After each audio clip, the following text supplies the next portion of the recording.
오늘 읽은 본문은 많은 무리들이 예수님께 나온 장면, 그리고 예수님께서 12 제자를 불러 사도로 세우시는 그런 장면으로 이루어져 있습니다.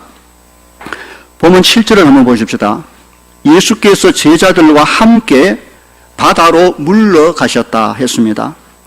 여기 바다는 갈릴리 호수 어느 한적한 어떤 곳을 말합니다. 물러갔다는 말은 그곳으로 몸을 피했다는 말입니다. 몸을 숨기셨다, 숨으러 가셨다, 그런 뜻입니다. 왜 이럴까요? 이 본문 바로 앞에 나와 있는 그 6절을 보면 알 수 있습니다. 바리새인들이 나가서 곧 헤롯 왕과 함께 어떻게 하면 예수를 죽일까 의논을 했다. 당시 바리새인들은 예수님이 병자를 고치고 능력의 말씀으로 사람들을 가르칠 때 수많은 사람이 주께로 나와 주의 인기가 치솟게 되자 그들 마음속에 불타는 질투와 시기심이 가득해서 어떻게 하든지 빌미로 잡아 예수를 죽이려고 늘 계획을 하고 또 헤롯 땅 유대인들과 공모하기도 하고 지금 그런 환경이었습니다. 그때 우리 주님께서 어떻게 행동을 하셨는가를 보십시오. 주께서 병을 고치는 능력, 하나님의 아들의 그 놀라운 능력을 가지고 자기를 죽이려는 자들을 충분히 한 방에 제압할 수도 있었을 것입니다. 그런데 주님은 전혀 그렇게 하지 않고 마치 아무런 힘도 없는 것처럼 그들을 피하여 다른 곳에 몸을 숨기시는 장면이 보입니다. 하나님의 아들로서 놀라운 능력을 지니신 예수님께서 그 능력을 어떻게 사용하셨는가? 그들을 제압하는 데 사용하지 아니하시고 조용히 피하여 다른 곳으로 가셨는데 신약 성경에 주님이 이런 식으로 행동하신 때가 참 많습니다. 왜 그랬을까요? 주님은 당신의 그 놀라운 하나님의 아들로서의 능력을 오직 천국 복음을 전하는 일에 사용하셨고 또 그에게 나오는 병자들을 고치고 먹이고 치료하는 일에 오직 사용하셨습니다. 얼마든지 하늘 천군 천사를 동원해 가지고 당장 눈앞에 대적들을 한 방에 날려버릴 수도 있는 능력이 있었지만 주님은 한 번도 그런 식으로 그의 능력을 사용한 적이 없습니다.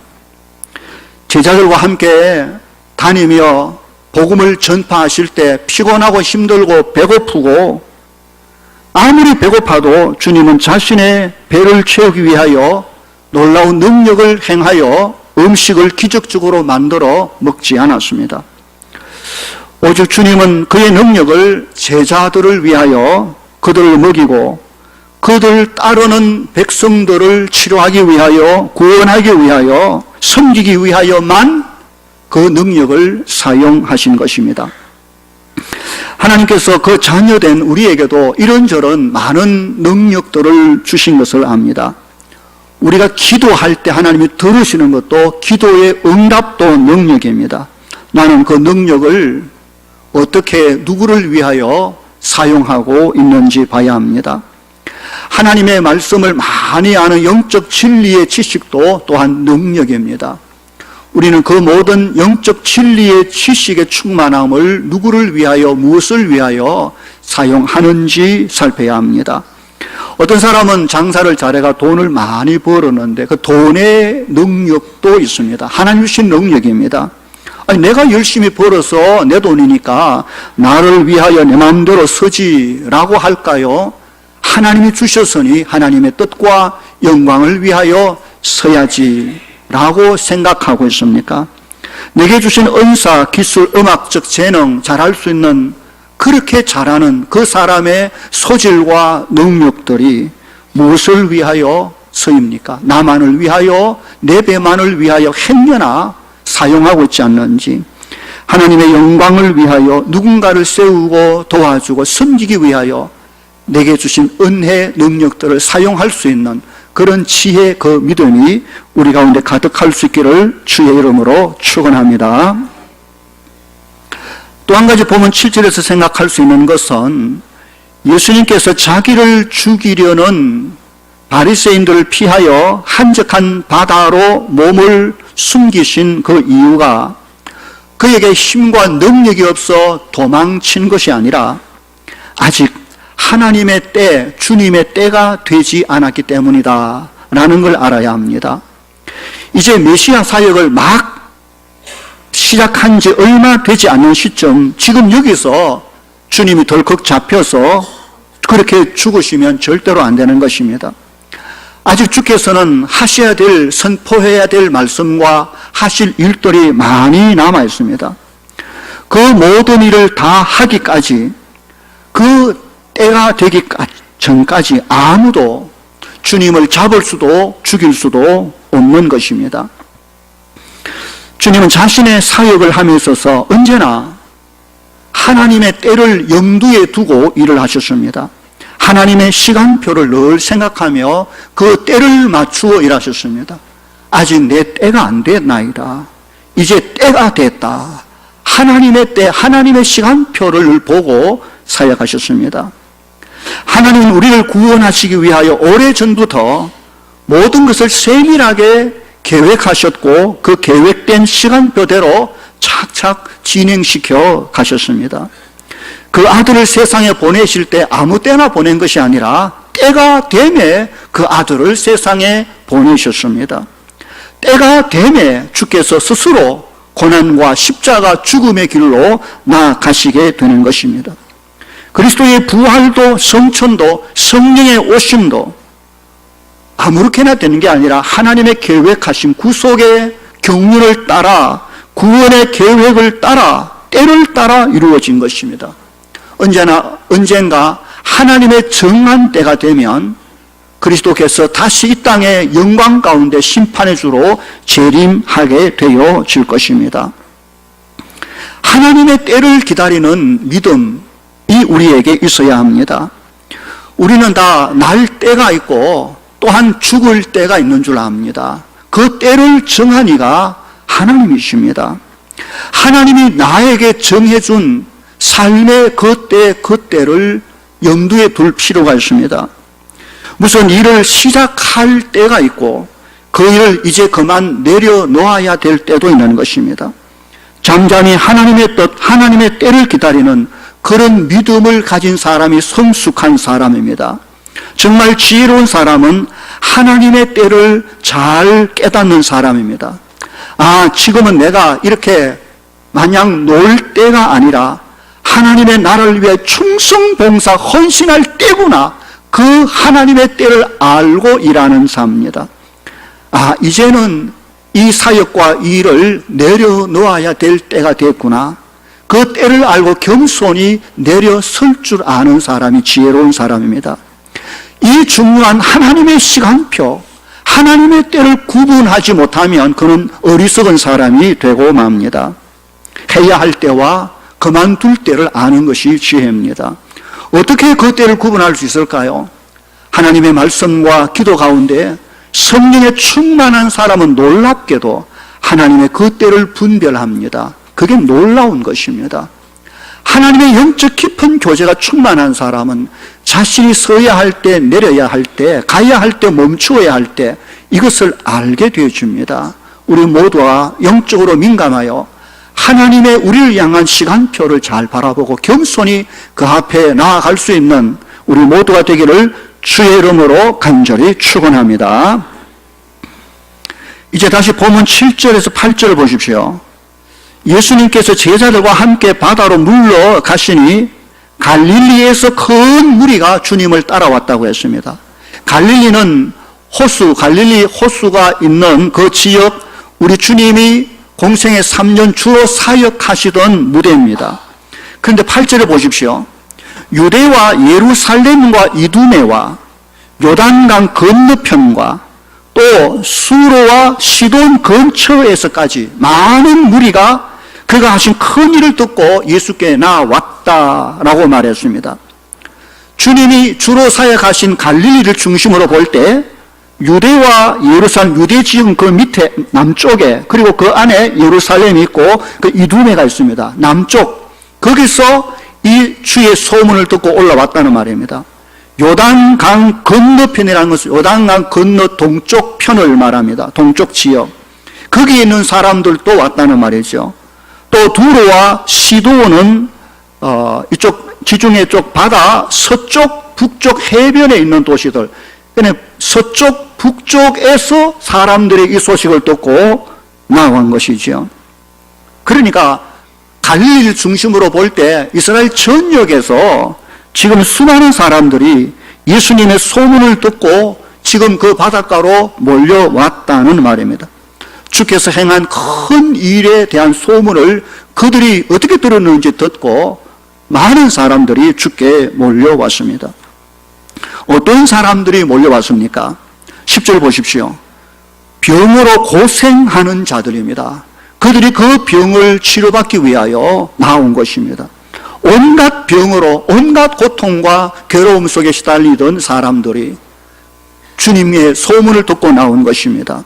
그래서 예수님이 가시는 곳마다 주님이 계신 곳에는 언제나 환자들이, 병자들이, 고통받는 자들이 항상 그 주위에 모여들고 우글거림을 볼 수 있는 것입니다. 소위 똑똑하고 잘난 사람들, 스스로 의롭다고 여기는 바리새인들, 서기관들을 헤롯 땅 유대인들은 예수를 멀리하고 오히려 잡아 죽이려고 설치지만 반대로 무식하고 병들고 가난하고 고통받는 연약한 사람들은 주의 소문을 듣자 그에게 나아가 그 옷자락이라도 만지려고, 그분의 손이라도 만지려고 몰려온 것입니다. 주님은 분명히 말씀하셨습니다. 내가 세상에 온 것은 의인을 부르러 온 것이 아니라 죄인을 부르러 왔다.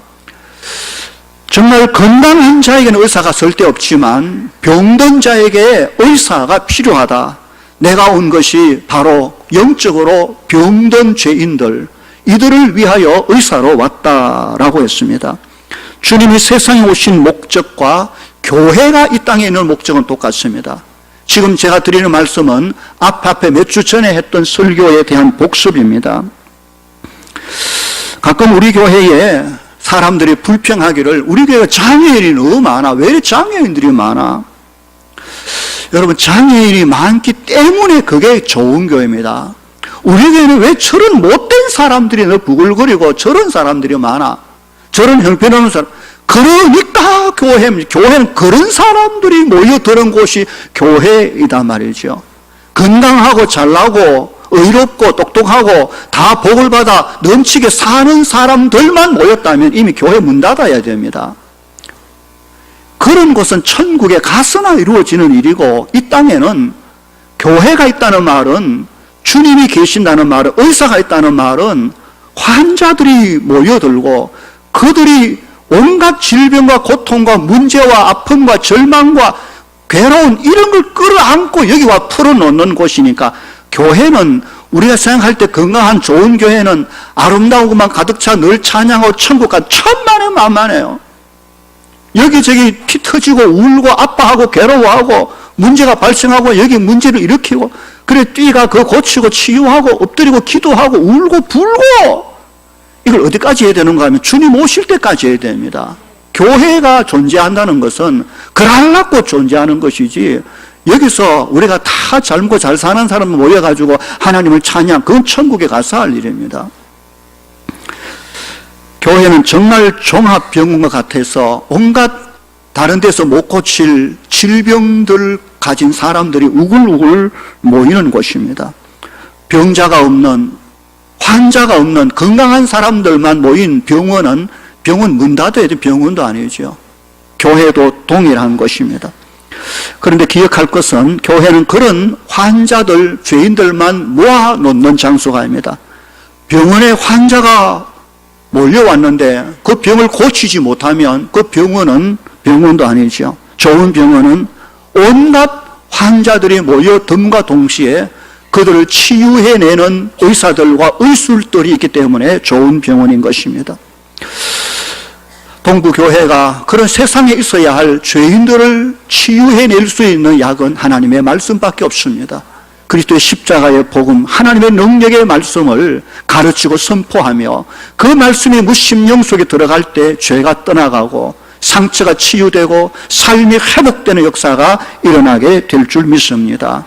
우리 모두가 죄인이기 때문에 죄로 말미암아 영육의 상처를 입고 고통이 있기 때문에 나온 사람들이지 뭐 때문에 교회 나왔습니까? 그렇다면 언제나 넘어지기 쉽고 다치기 쉬운 연약한 부분들을 하나님의 말씀 앞에 내어놓고 조금씩 치유받고 회복되어 가는 우리 모두가 되기를 바랍니다. 그래 치유받은 사람은 또다시 일어나서 또 연약한 사람 고쳐주고 또 치유하고 또 주님이 계시니까 약한 사람들 병든 사람 계속 들어오고 치유받은 사람은 또 그들에게 달려가서 기도해주고 고쳐주고 섬겨주고 도와주고 이 작업을 끝까지 하는 그 모습이 나타나야 돼요.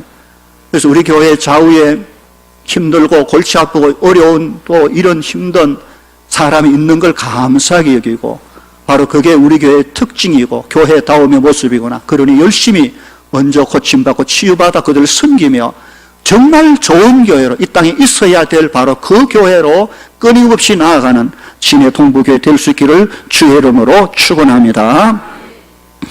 본문 9절을 보십시오. 주님께서 그들의 밀려오는 사람들을 위하여 어떻게 하는가 보십시오.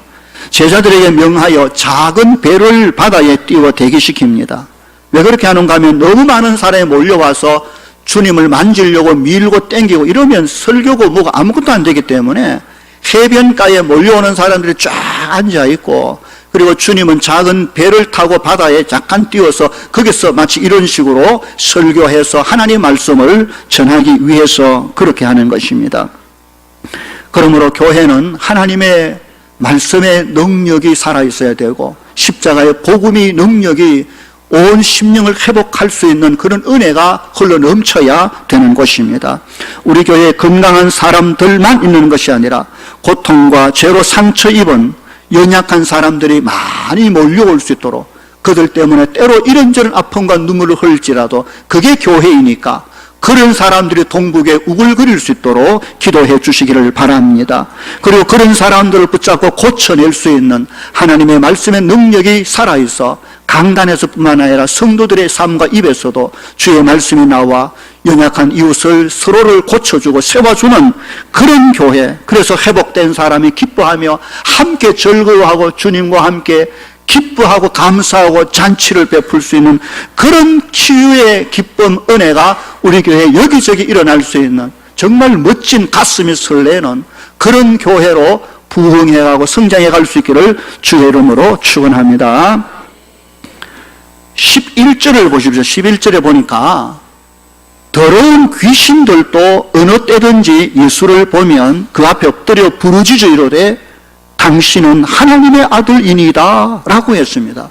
더러운 귀신들이 예수를 보고 나와 그 앞에 엎드려 그리고 부르짖어 당신은 하나님의 아들입니다. 와, 이 참 이상하지 않습니까?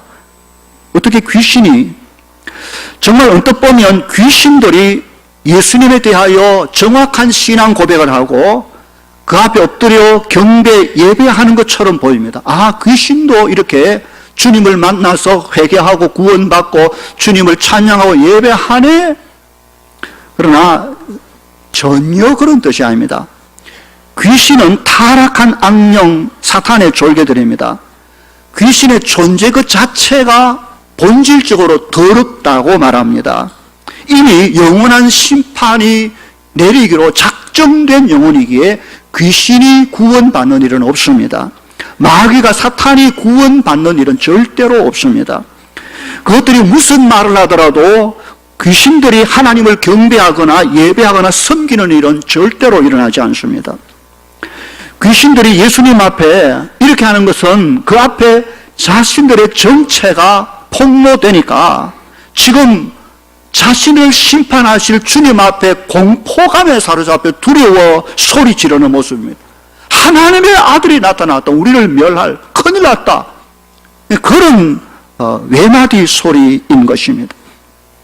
귀신들은 영적인 존재이기 때문에 하나님의 아들 그리스도에 대하여 누구보다 잘 알고 있다는 걸 기억해야 됩니다.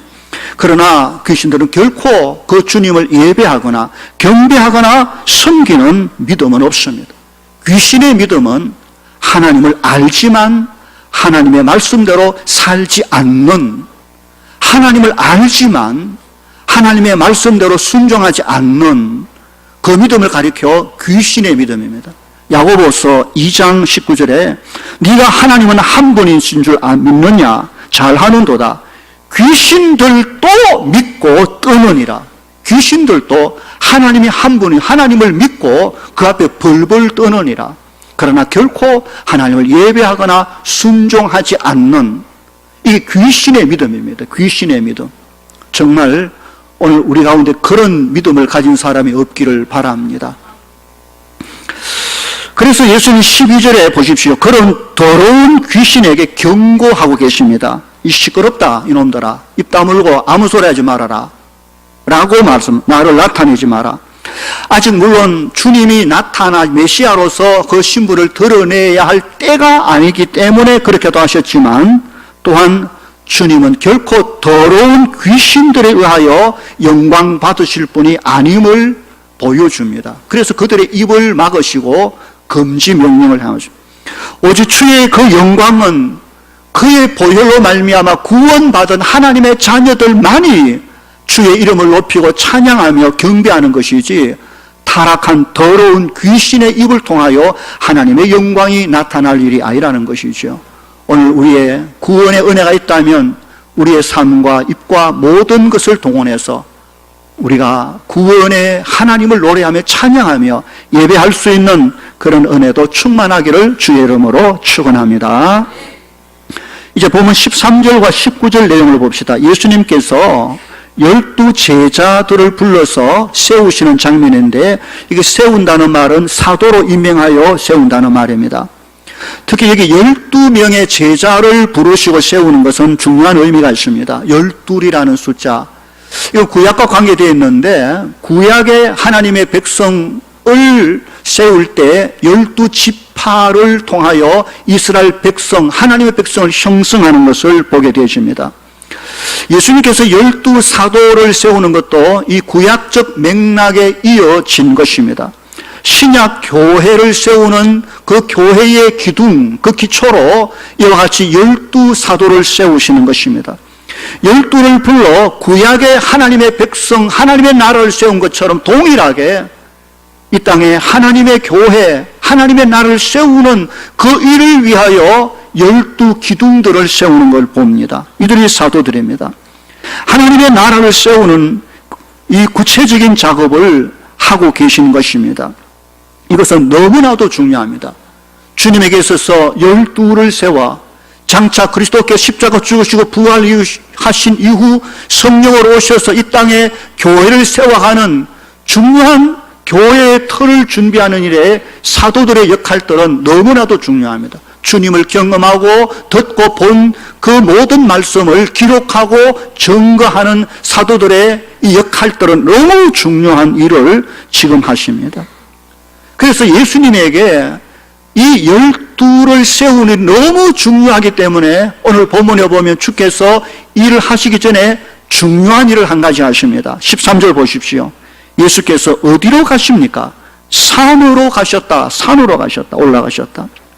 누가복음 6장 12절 이하에 보면 이 똑같은 내용인데 거기는 자세하게 설명되어 있는 부분이 있습니다. 오늘 마가복음에는 그냥 산으로 가셨다고 되어 있지만 누가복음에 이렇게 되어 있습니다. 이때에 예수께서 기도하시러 산으로 가사 밤이 새도록 하나님께 기도하시고 밝음에 그 제자들을 부르사 그 중에서 12를 택하여 사도라 칭하셨다라고 했습니다.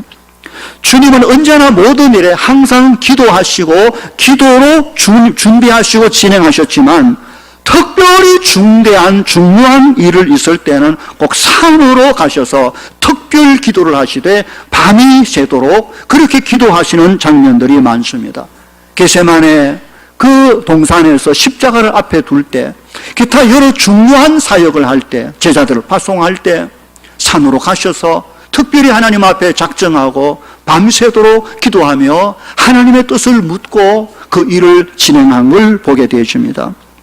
여러분, 우리에게도 중요한 일이 있을 때는 특별한 기도를 해야 됩니다.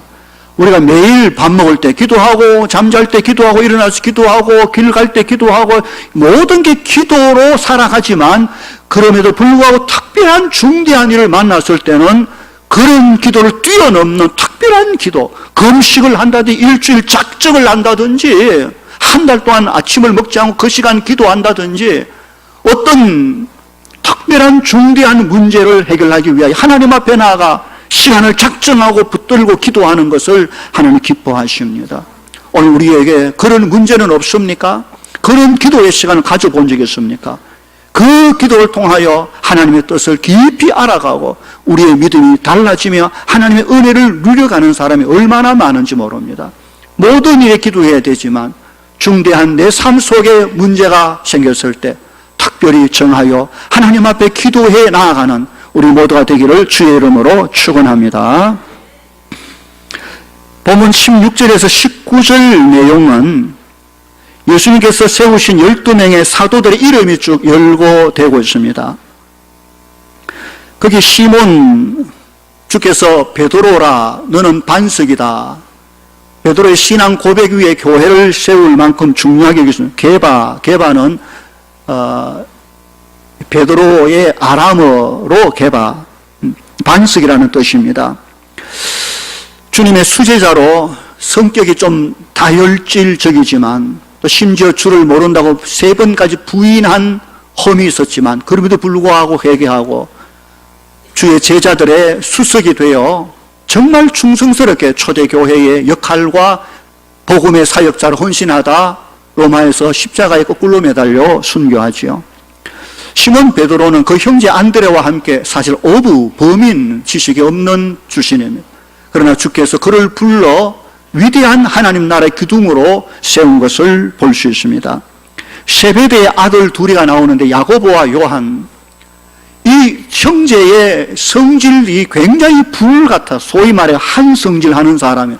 그래서 주께서 보아너게라는 별명을 우리의 아들 시끄럽게 막 성질, 주님과 함께 이들이 사마리아로 들어가서 복음을 전하려고 했는데 사마리아 사람들이 이 주의 일행을 영접하지 않자 여기 이 형제들이 주께 말하기를 주님 하늘에서 불을 내려가 이것들을 다 불태워 멸하소서, 불같은 성격을 가졌던 이들입니다.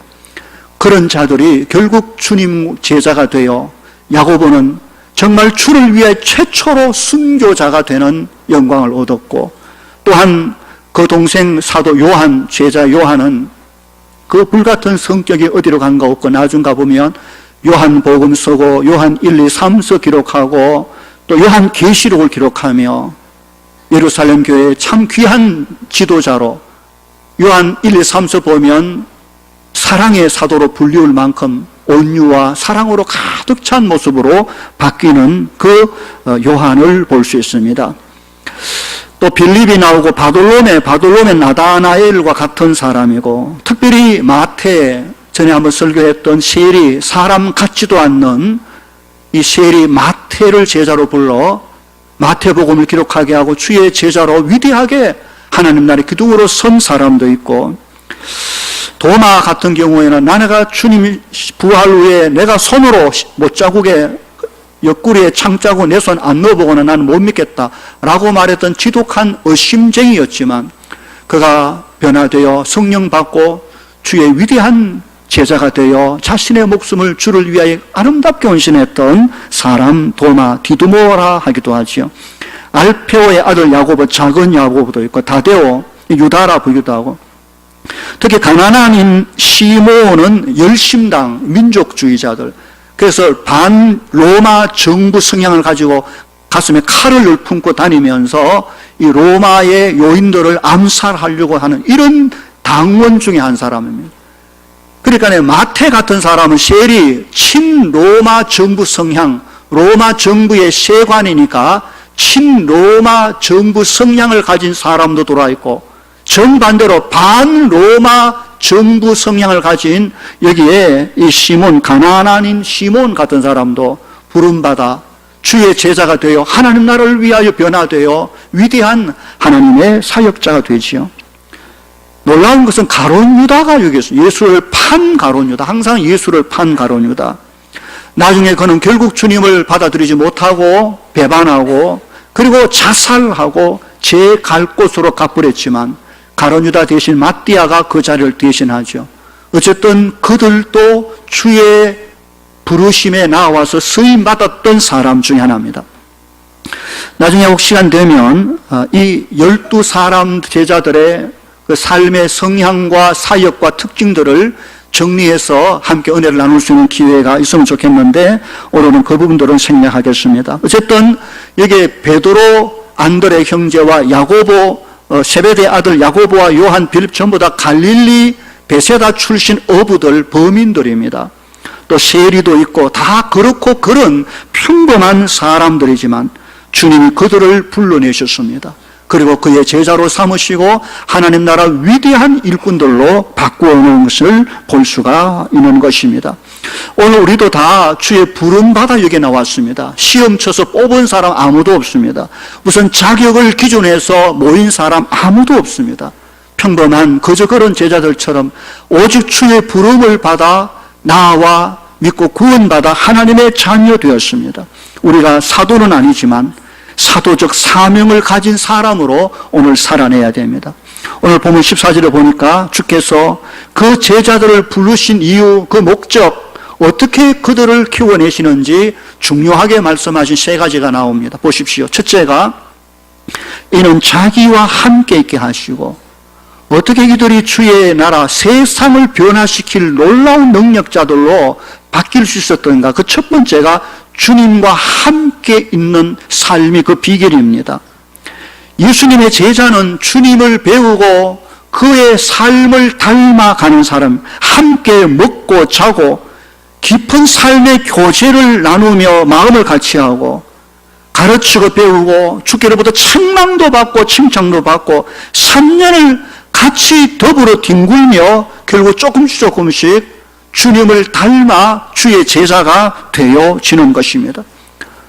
불같은 성격 사도 요한과 야고보가 변하여 사랑의 사도가 된 것처럼 그 베드로의 급한 성격이 변하여 주의 충성스러운 제자가 된 것처럼 주님과 삶을 공유해야 됩니다. 어떻게 해요? 주의 말씀과 교제, 기도할 때 교제하며 성령 안에서 주님과 영적으로 깊은 교제의 삶 속에 결국 우리가 주님을 닮아가는 사람이 되죠. 진정으로 주님을 닮아가 있는 사람이 주의 제자입니다. 제자란 주님을 닮은 사람. 누가 봐도 저 사람은 집사 맞네. 저 사람은 진짜 장로야. 저 사람은 예수 믿는 사람 맞아. 왜냐하면 늘 주님과 늘 살고 말씀 듣고 배우며 주를 닮았기 때문에 내 입과 말과 삶에서 그리스도의 향기와 품위가 늘 풍겨나게 되는 사람이 중요한 것입니다. 하나님 나라 사역에 부름받은 사람은 다 그리스도의 냄새가 풀풀 나야 됩니다. 말을 할 때나 걸어갈 때나 일을 할 때 꼭 예수 믿는 하나님의 사람다운 모습이 모든 사람에게 보여질 수 있는 그리스도를 닮아 성숙해가는 우리 모두가 되기를 주의 이름으로 축원합니다. 두 번째 중요한 요소가 또 보내사 전도도 하며 전도도를 전하는 다시 말해 하나님의 말씀을 가진 것입니다.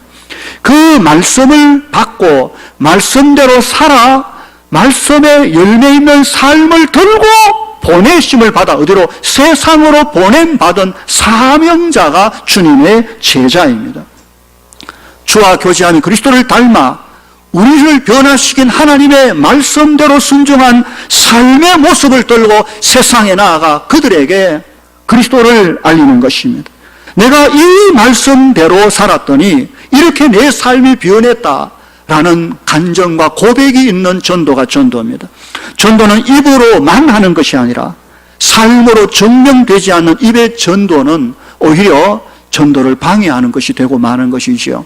오늘 우리의 사명, 누구든지 동일한 사명 가지고 있으면 우리가 말씀을 들었고 말씀대로 살아야 되고 말씀대로 살아가는 삶은 어디로? 세상 속에서 안 믿는 사람들이 볼 수 있도록 목적을 가지고 사는 것이 우리의 삶입니다. 그냥 사는 게 아니라 우리는 그래서 말씀을 받았고 말씀에 대한 책임을 지는 삶을 사는, 바로 제자들의 두 번째 중요한 것은 또 보내사 전도도 하며라고 했으니 기억하시기 바랍니다.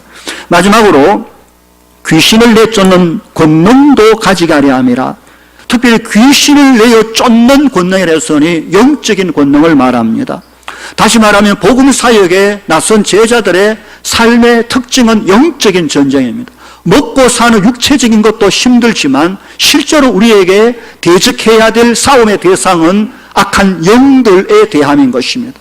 육을 위한 사람이 아니라 그 배후 역사하는 악한 영들, 그러려면 그 영들 속에 역사하는 귀신의 악한 계획과 계계와 마귀 사탄의 술수 앞에 물러서지 않을 수 있는, 담대히 맞설 수 있는 힘, 그것은 성령의 주신 능력입니다.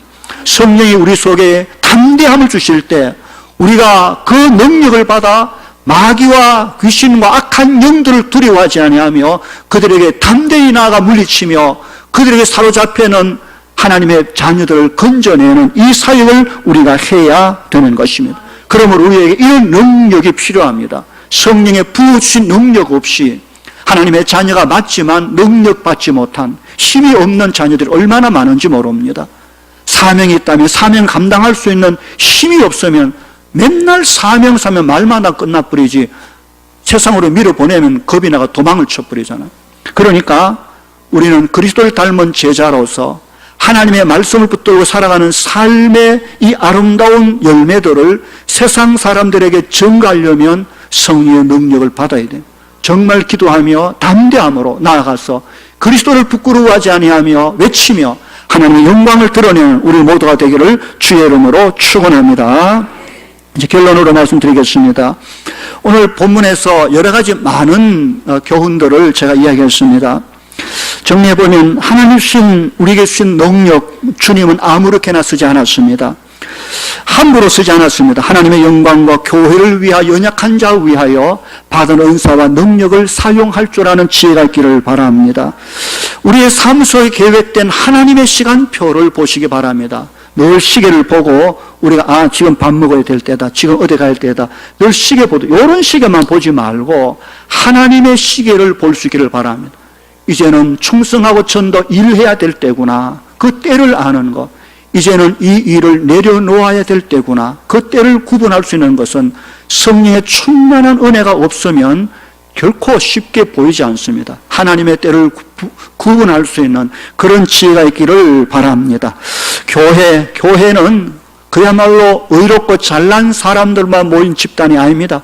주님은 죄인을 부르러 교회를 세우셨습니다. 그러므로 교회는 엉망진창의 사람이 끝도 없이 밀려와야 되고 구원받은 사람은 그들을 붙들고 치료하기 위하여 늘 기도하고 마음 아파하고 힘쓰고 헌신하고 이런 것이 교회임을 기억하고 내 주위에 우리 교회의 연약한 모습을 바라볼 때마다 절대로 원망 불평하지 말고 우리 교회는 정말 좋은 교회다. 그래서 저런 사람이 왔구나. 그렇다면 내가 치유받은 것처럼 저 사람을 어떻게 하든지 도와 치유하여 하나님의 아름다운 사람을 세워가야 되겠구나. 이런 마음들을 다 가질 수 있기를 바랍니다.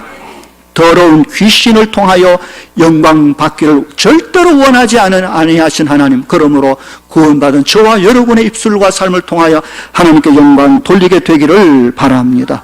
크고 작은 일들에도 기도해야 되지만 중대한 문제는 특별 기도가 필요한 줄 알고 언제나 기도로 무장하고 문제를 해결해 갈 수 있기를 바랍니다.